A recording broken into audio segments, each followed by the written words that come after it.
Hello everyone, कैसे हैं सभी का हमारे यूट्यूब चैनल गुरुजी स्टडी में हार्दिक स्वागत है। हमारे चैनल को लाइक शेयर कमेंट तथा सब्सक्राइब करें और हमारे वीडियो को अंत तक दिखाएंगे। हम आपको बिहार एसएससी एग्जाम 2023 के में आने वाले कुछ इंपॉर्टेंट क्वेश्चनों के बारे में बताएंगे। ऐसे तो हम कॉम्पिटिटिव एग्जाम के बहुत सारे वीडियो दे चुके हैं, जिसका लिंक आपको डिस्क्रिप्शन या प्ले लिस्ट में मिल जाएगा। अब हम बिहार एसएससी एग्जाम में मैथमेटिक्स के जो क्वेश्चन आने वाले उससे रिलेटेड कुछ क्वेश्चन के बारे में आपको हम डिटेल बताएंगे। ध्यान देंगे आप क्वेश्चन पे ध्यान देंगे। कह रहा है कि 17 गेंदों का मूल्य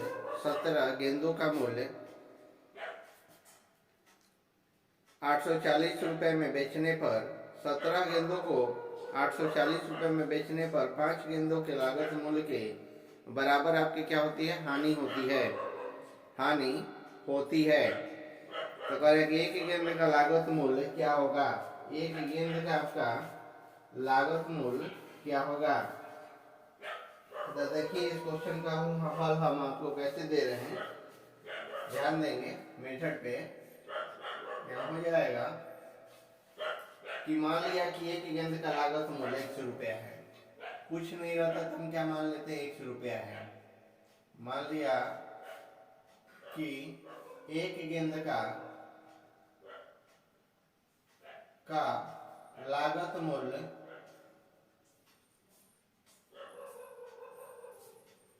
बराबर क्या है? 100 रुपया है। एक गेंद का जब कुछ नहीं रहता है तो हानि क्या हो जाएगा? हानि आपका हो जाएगा 5x। क्या हो जाएगा? हानि 5x हो जाएगा। 5x रुपया। जब लागत मुझसे 5 हो जाए है तो हानि क्या हो जाएगा? 5x हो जाएगा। अब हमको क्या करना है? 17 गेंदों का क्रय मूल्य, 17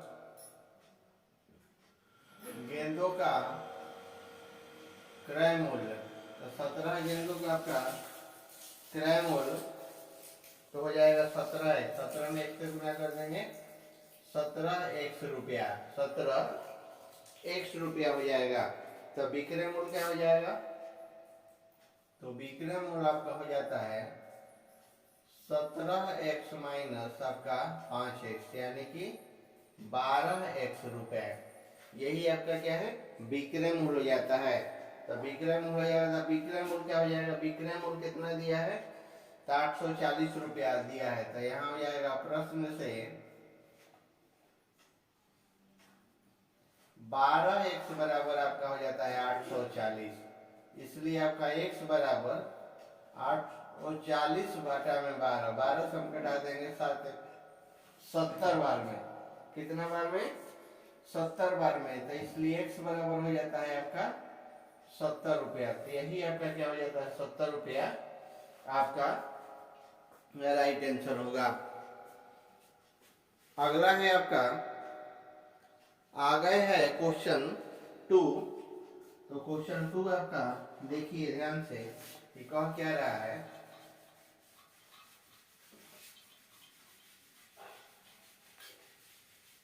क्वेश्चन 2 आपका क्या कह रहा है? ध्यान देंगे आप।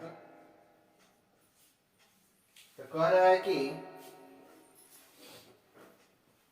एक आयत का विकर्ण √31 सेंटीमीटर है तथा इसका क्षेत्रफल 25 सेंटीमीटर स्क्वायर है। आयत का परिमाप सेंटीमीटर में क्या होगा?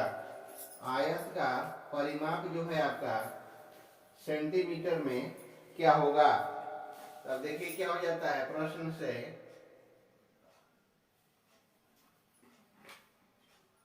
अब इसका हल करेंगे तो प्रश्न में क्या दिया हुआ है, ध्यान देंगे। यह हो जाता है आपका प्रश्न से l स्क्वायर बी स्क्वायर, आयत का क्षेत्रफल यहाँ हो जाता है l स्क्वायर और प्लस में आपका बी स्क्वायर। अंडर रूट क्या है आपका? 31। कितना है? Under root 31। तो यहाँ भी हो जाएगा सेंटीमीटर स्क्वायर। तो यहाँ हो जाएगा आपका l square plus B square बराबर हो जाता है आपका 31। इसको हम क्या मान लेंगे? समीकरण 1 मान लेंगे। अब हमको क्या है? l इंटू बी, यहाँ हो जाता है l इंटू बी आपका है 25। तो ये हो जाता है आपका समीकरण क्या हो जाएगा आपका 2 हो जाएगा। क्षेत्रफल वहां क्वेश्चन में आपका दिया हुआ है 25 सेंटीमीटर, तो यहाँ हो जाएगा समीकरण एक प्लस और समीकरण 2 गुना 2 करने पर, समीकरण 2 में 2 से गुना करके समीकरण 1 में क्या है जोड़ने पर, इसका मतलब हो जाता है, तो यहाँ हो जाएगा आपका एल स्क्वायर बी स्क्वायर, यहाँ हो जाएगा एल स्क्वायर और प्लस में आपका B square plus 2 into L B plus 2 L और यहाँ हो जाता है इंटू आपका बी बराबर हो जाएगा आपका 31 गुना 31 प्लस 2 गुना 25, 31 और प्लस आपका हो जाता है 2 गुना आपका 25, तो यहाँ हो जाएगा 31 और प्लस में आपका 50 यानी कि 81। यहाँ कितना हो जाएगा 81 हो जाएगा। तो किसका सूत्र है ए प्लस बी का होल स्क्वायर, तो यहाँ हो जाएगा एल प्लस बी का होल स्क्वायर बराबर हो जाता है कितना 81। इसलिए L into B L plus B, तो यहाँ हो जाएगा आपका स्क्वायर स्क्वायर खत्म हो जाता है, तो 9 का वर्गमूल आपका 81 का वर्गमूल आपका कितना हो जाएगा 9 हो जाएगा। अब हमको क्या निकालना है परिमाप, क्या निकालना है हमको परिमाप निकालना है। तो देखिए परिमाप हम कैसे निकालेंगे, तो परिमाप का फॉर्मूला हो जाता है आपका 2 इंटू लंबाई प्लस चौड़ाई। परिमाप का हो जाता है 2 गुना आपका एल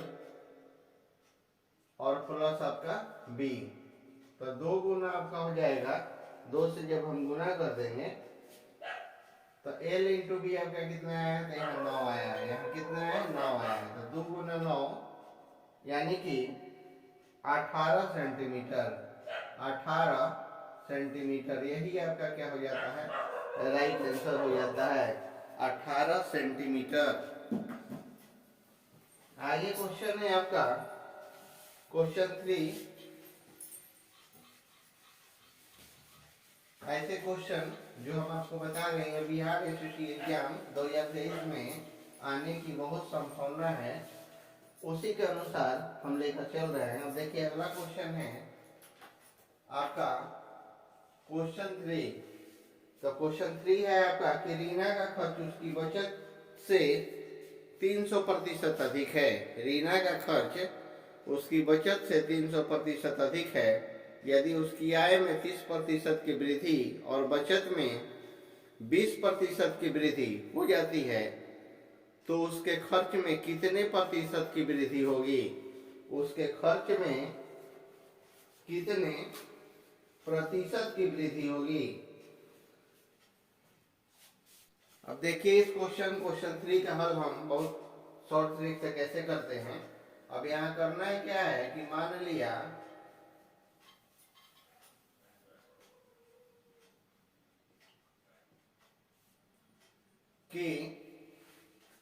लिया कि रीना की बचत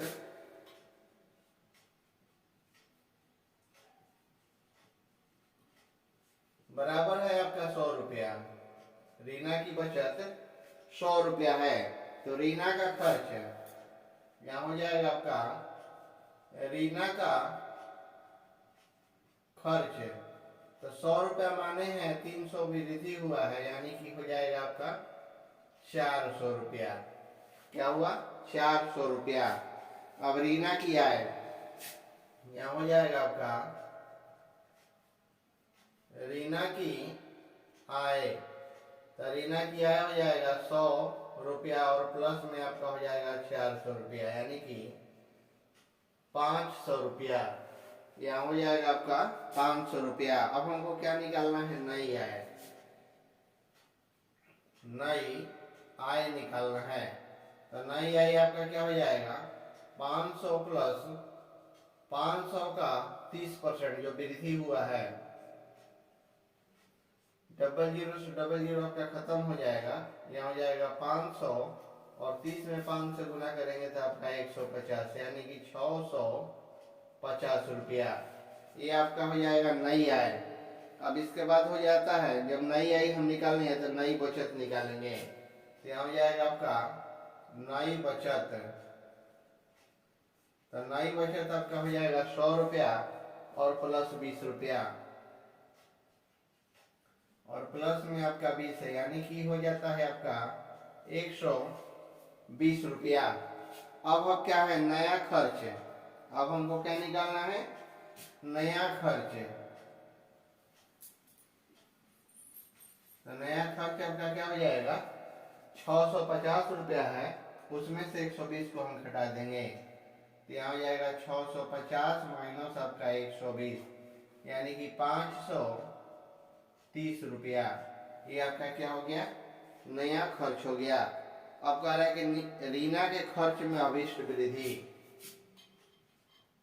रीना के खर्च में अभीष्ट वृद्धि। तो रीना के खर्च में क्या है, अभीष्ट वृद्धि। तो यहाँ हो जाएगा आपका 530 में से हम क्या करेंगे, 400 को घटा देंगे। तो हो जाएगा आपका 530 में से 400 को हम घटा देते हैं तो आपका हो जाता है 130 रुपया। कितना हो जाएगा, 130 रुपया, जो रीना के खर्च में क्या है, अभीष्ट वृद्धि हुआ है। अब आगे हमको क्या निकालना है, अभीष्ट वृद्धि प्रतिशत। अब यहाँ निकालना है हमको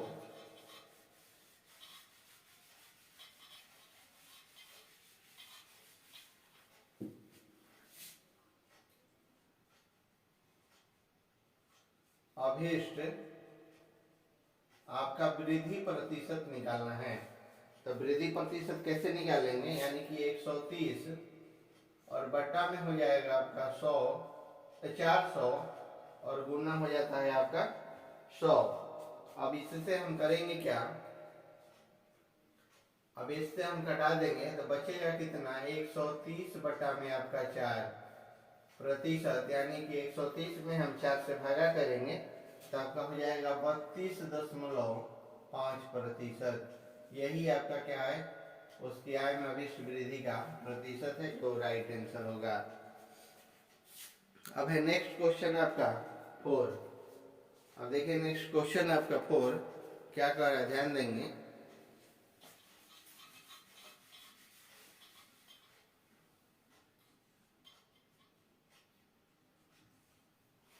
क्वेश्चन 4 है,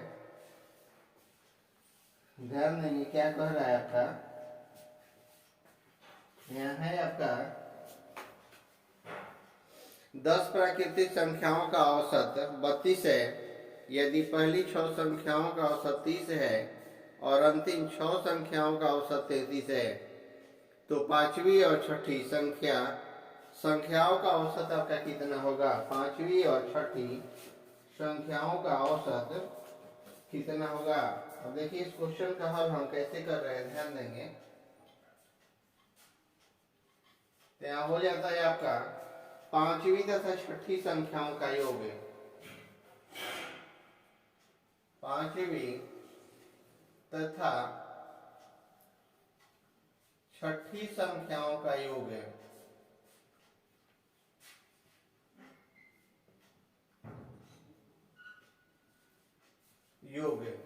बराबर हो जाएगा आपका यहाँ 6 गुना 30 प्लस 6 गुना आपका 30 हो जाएगा, प्लस 6 गुना आपका हो जाता है 33। 6 गुना 33 हो जाएगा, माइनस क्या हो जाएगा 10 गुना 320, यहाँ हो जाएगा 10 गुना हो जाता है आपका 320। तो ये आपका हो जाता है 180 और प्लस में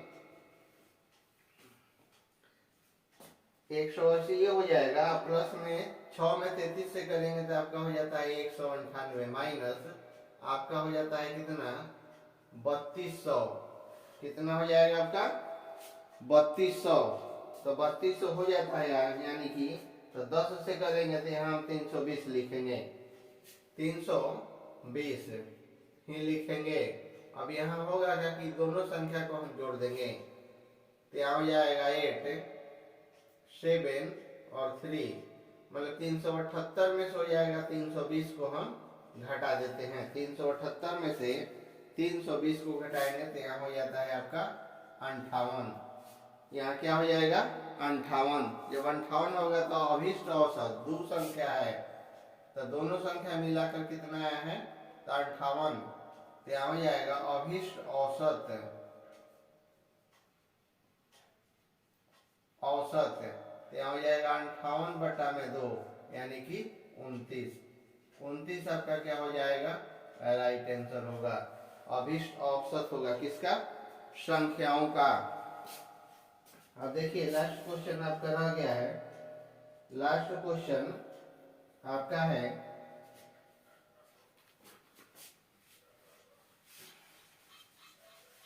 फाइव।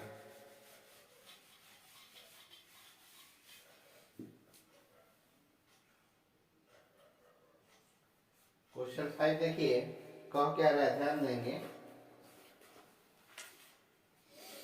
कह रहा है कि 1 से 3 अंकों की एक ऐसी संख्या है जिसे 10, 12, 21, 35 और 40 से विभाजित करने पर सामान्य शेषफल 3 प्राप्त होता है।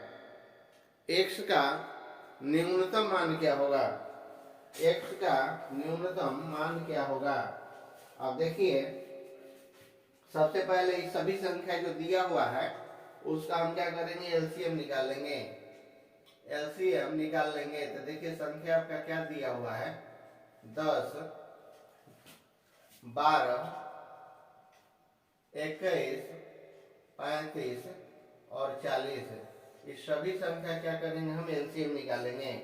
तो यहाँ हम 2 से करेंगे तो 10 का 5 हो जाएगा, 12 का 6 हो जाएगा, 21 होगा, यहाँ 35 हो जाएगा और 40 का आपका 20 हो जाता है। फिर हम क्या करेंगे वापस 2 से करेंगे तो 5 का 5 हो जाएगा, 6 का आपका 3 हो जाएगा, 21 आपका विषम संख्या है तो सम संख्या से नहीं कटेगा, 35 भी नहीं कटेगा, लेकिन 20 का आधा आपका 10 हो जाएगा। अब हम क्या करेंगे इसको 3 से लेकर चलेंगे तो 5 का 5 रहेगा, 3 से 3 आपका 1 हो जाएगा, 3 से 21 आपका 7 हो जाएगा और यहाँ आपका 35 है और यहाँ आपका 10 है। 35 है और यहाँ 10 है। अब हमको क्या करें हम 5 से लेकर चलेंगे तो 5 5 1 हो जाएगा, यहाँ 1 दिया हुआ है, 7 का 7 हो गया और 5 से 35 कटा देंगे 7 बार में और 10 कटा देंगे 2 बार में। अब हम क्या लेकर चलेंगे 7 से, 1 है 1 है, 7 का 1 हो गया, फिर 7 का 1 हुआ, 2 का 2 हो गया। अब हम करेंगे क्या कि टोटल को हम गुणा कर देंगे, यहाँ टोटल को गुणा कर देंगे तब आपका लघुत्तम समापवर्तक निकल जाएगा। तो गुणा किससे करेंगे 2 गुना 2 गुना 3 गुना 5 गुना 7 और गुना आपका 2 है। टोटल को जब हम गुणा करेंगे तो आपका हो जाता है आपका 840 हो जाएगा। अब हमको क्या निकालना, x का न्यूनतम मान निकालना है, x का न्यूनतम मान निकालना है। यहाँ लिखेंगे इसलिए x का न्यूनतम मान तो यहाँ 840 हो गया और वहां आपका क्वेश्चन में दे रहा है कि 3 शेषफल बचेगा, तो इसमें हम 3 शेषफल जो बच रहा है उसको 3 हम जोड़ देंगे तो आ जाता है आपका 843। कितना आ जाएगा 843। यही x का न्यूनतम मान होगा और यही आपका राइट आंसर हो जाएगा।